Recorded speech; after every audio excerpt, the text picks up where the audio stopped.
This episode of the Rogue Deck Builder is brought to you by InkPlaymats.com, the official playmat vendor of Roguedeckbuilder.com. Visit InkPlaymats.com for custom playmats, dice bags, and even card sleeves. You can even pick up your own Rogue Deck Builder playmat. InkPlaymats.com.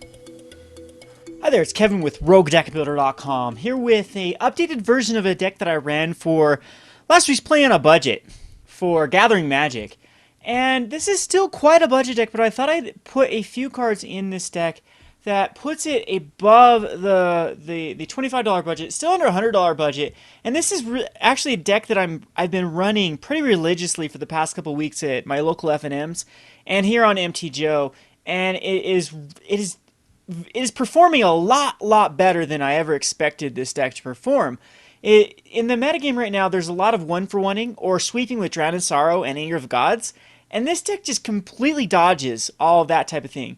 Now, Crackling Doom is an issue with this deck, and so is Perilous Vault, so I could go back over to U White Heroics list and have answers for both of those cards, because I cannot deal with the sacrifice, especially something that makes you sacrifice the greatest power among creatures you control, which is usually the card that you are getting a lot of +1/+1 counters on. And at instant speed, that really hurts, especially if you try to swing in, having like a God's Willing or a Johnny's Presence in your hand to protect against any sort of removal.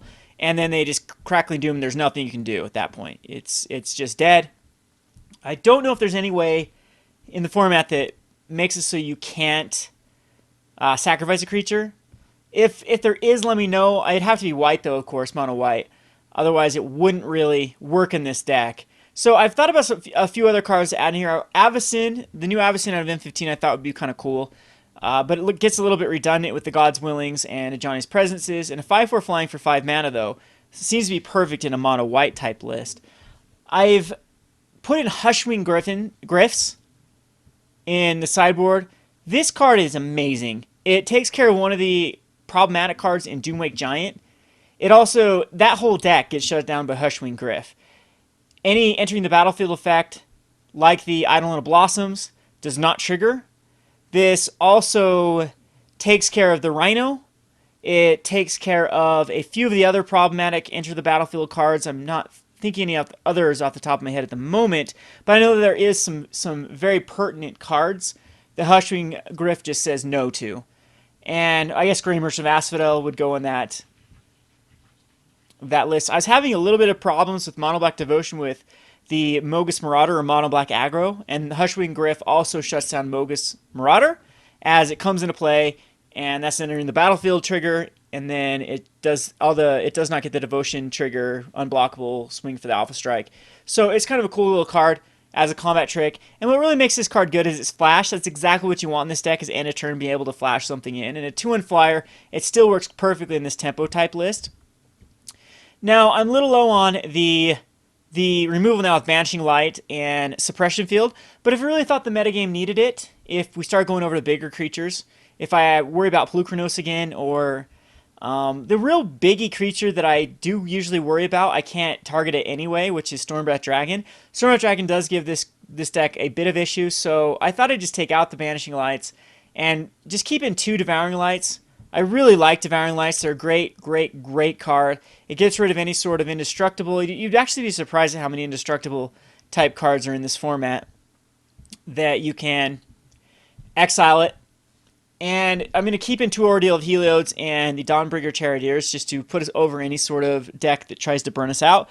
These are really in here for the Mantis Rider decks, any sort of Jeskai deck. Dawnbreaker Charioteers just wrecks it. I mean, yes, they can Stoke the Flames, Dawnbreaker Charioteers, but a lot of times they already used their Stoke the Flames at that point, and they're thinking they won the game. You pop down Dawnbreaker Charioteer, and if you have 5 mana, for example, and you keep up any one of your spells, they try to stoke it, then you give it God's Willing, and then it's now a 3/5 lifelinker.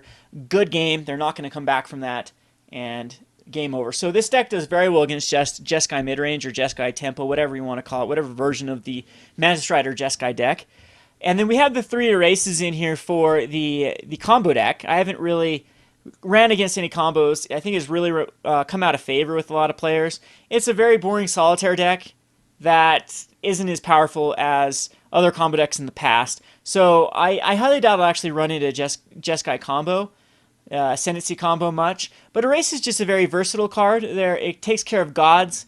It takes care of like Corsair Crewfixes, which are actually annoying. They're very obnoxious for this deck to deal with. Also takes care of the Nyx Fleece Ram. A lot of cards that Erase just plain hits. Whip of Erebos can be a problematic card. Even like cards like Bow of Nylea. There is any of the enchantment creatures from the pass block. It can take care of for just 1 mana. And that's why it gets the nod over Deicide. I don't think we have to worry too much about a lot of God cards that Erase doesn't take care of. Not a lot of gods running around in the format at the moment. There is some Karanoses, but usually it is a 2 of, and so Deicide, yes, can get it out of their library and get rid of that, but Erase can take care of the one that's already out. And for 1 less mana, 1 mana in this deck is huge. It's the difference between keeping Erase and another card up to protect your guy and not being able to erase. So let's go down the list. It's very, very similar. We're running 21 lands. I'm 19 creatures now and 20 other. It used to be the opposite, 20 and 19. I've flirted around with 20 lands, but it seems like 21 lands has been working the best for me. I'm not a big math wizard. I don't try to completely tune it down to the odds of everything. I just go with what feels right, which, you know, maybe if I want to get better in my Magic the Gathering career, I should really learn the theory behind Magic the Gathering. When I used to play poker, I was very good at pot odds and what's called implied pot odds, where you are implying that they will go all in if you push them all in. And so if you have like running suited connectors and you know you have chances of winning the pot, you what you do is you imply that your opponents will then either bet a few more, bet, you know. Anyway, there's a whole theory behind it, and I was really good at poker with the whole theories. And with Magic, I've been a little bit lazy with the math and the entire. I've never read a book. I know a lot of professionals put out books and tutorials and yada yada yada. I've just always been this.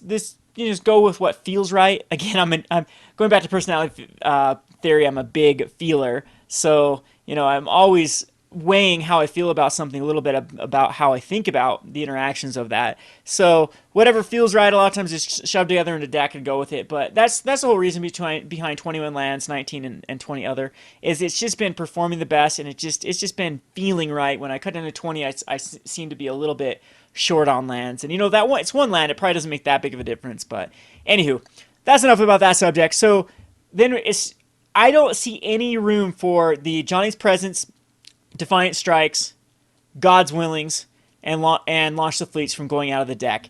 These, and Feat of Resistance, these are your best 20 spells. Launch is incredibly powerful in this deck, even if you have just 1 creature. This card is nutty good. Even just a Favorite Hoplite. On turn 2, you go Favorite Hoplite, and you can keep up like in Johnny's Presence. So you go turn 2, attack with your Launch the Fleets with Favorite Hoplite. It's a 2/3 and a 1/1. Now you've got 3 power on board, and you have a way to protect your Favorite Hoplite, and then they're going to have to react to this. So with 2, it's even better. If you go, you know, second turn or third turn, you have 2 creatures out, like a Favorite Hoplite and Akron Skyguard. Then you have a 1/1, a 1/1, a 2/2, and a 2/3 that with Launch the Fleet. It's just, there's some decks that cannot come back from that. Yes, there's a lot of sweeper type decks, and when there is sweeper type decks, I usually do take out the Launch the Fleets and put in something else, usually one of these guys. We have another Bramaz in the sideboard. We'll get to Bramaz in a second. So we have 4 Akron Skyguards here. I think that they're the best for Heroic.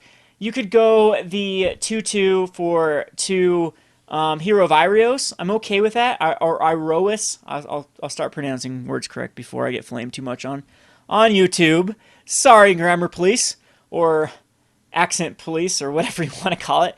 The hero is pretty decent, just as 2/2 drop, a 2/2 for 2, but this one has 1/1 flying. I'm trying to think. There's like the Phalanx Leader that's a 1/1 that puts 1/1 counters on other things. It's pretty decent with Launch the Fleet, but I don't like the Phalanx Leader that much. It's just been kind of weak compared to the Skyguard. And there's also Vanguard Bramaz, which is, yeah, it's a 2/2 for 2. And it might just be strict better than the Hero of Irios, but I don't really think there's any other 2-drops with Heroic that are worth putting in the deck, unless you start going to other colors. But it's, as is, like the Skyguard I think is the best 2-drop. The Evasion really comes into play. I did end up cutting one Laguna Band Trailblazer. I was getting too flooded with like kind of these early 1-drops. They're great on first turn, they're not great after the fact. And also I have 7 on the 1-drop slot and 7 on the 2-drop slot. I am definitely considering going more Seekers instead of Skyguards. We'll just have to wait and see. But I think 3's pretty good. And then Fabled Hero is by far one of the more powerful cards in this deck. It just can, a lot of decks cannot handle it with Fabled Hero, and then a lot of times you can go Defiant Strike, and it swings in for 8 damage that turn, and they're just a few turns away from dying, and especially in picking them down with other cards. And I really added Bramaz in here because I love this card. I think it's great in the format. A lot of the answers to Bramaz are easily dealt with like Suppression Field. You can give it Pro White. It dodges Anger of the Gods. It dodges Drown Sorrow. It dodges Bile Blight. So you don't have to use anything on Bramaz at that point. Stoke the Flames. You can. It does die to Stoke, but again, you can always God's Willing it, or Ajani's Presence it, or Feat of Resistance. And it's just one of those things they have to work a little bit harder to kill, so they have to use specific spells for Bramaz. Whereas these other littler guys can, like, you have to protect it from a Magma Jet, you have to protect it from an Anger of Gods, you have to protect it from a Searing Blood, a Bile Blight, etc., etc., etc. Bramaz dodges a lot of these, so that's why another one is in the sideboard we bring in against those Anger of God type decks, and it can just win the game. Again, the sideboard slot is definitely open to interpretation, depending on your metagame. You can add more erases. You can add the 2/1 guy that gives you hexproof, the Aegis, I believe. There's also an Eidolon of what is it, Rhetoric, where they can't cast more than one spell per turn. That's pretty fun against like some Ascendancy combo decks. And what's really cool, if you have an Eidolon or Rhetoric out, they can't, against like blue-black control type decks, they can't cast 2 spells in a row, so they can't like try to Bile Blight your guy, and then in response to you giving it protection, then they can't like, oh, I'll negate that. They're down to 1 spell, so it doesn't matter how many cards they draw. They're kind of, yeah, they're not in good position because they can't, you can keep up with their draws with just making them cast 1 spell per turn. So that's another card for consideration. The only problem I have with this is a 1/4. So in this type of deck, a 1/4 is not what you want to be playing. I wish it was like a 2/3 or a 3/2 or something like that.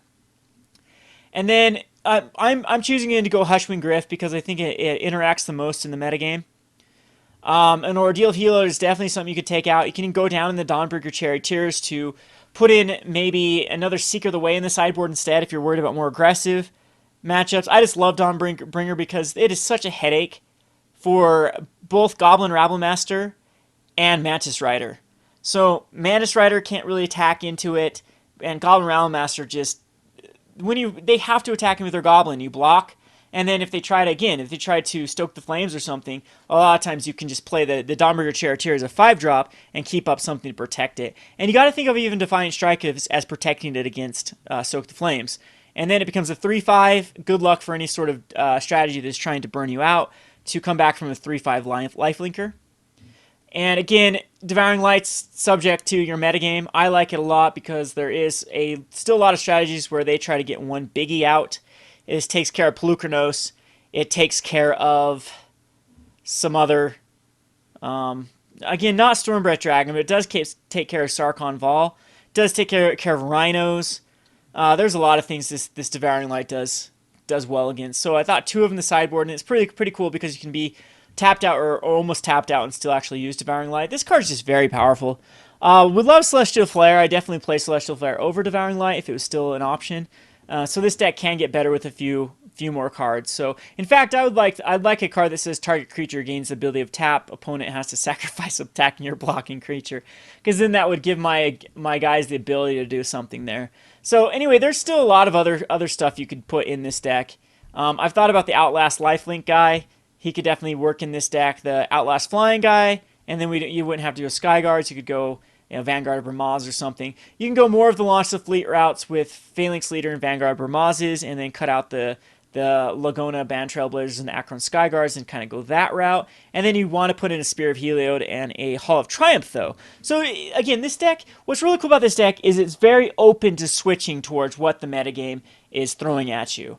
So right now, as of today, this is the list I am running. It is doing very well. I'm going to play some matchups here, and we'll see how well it does do. Hopefully we do get to see some Jeskai mid-range decks, because this is really what I think the deck is built to beat.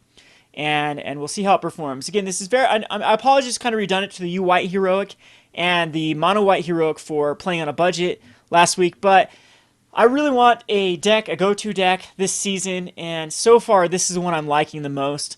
And this kind of puts a rest to all the people that say that I'm not a white player, because I do play Soul Sisters, and now I'm playing this card, and you know, I love this sort of strategy, as it interacts. This whole deck is about interacting with your opponent. So it's the opposite of what I usually despise in Magic, which is not interacting with your opponent. So anyway, we'll play some matchups here. This is Kevin with RogueDeckbuilder.com. Thanks for watching.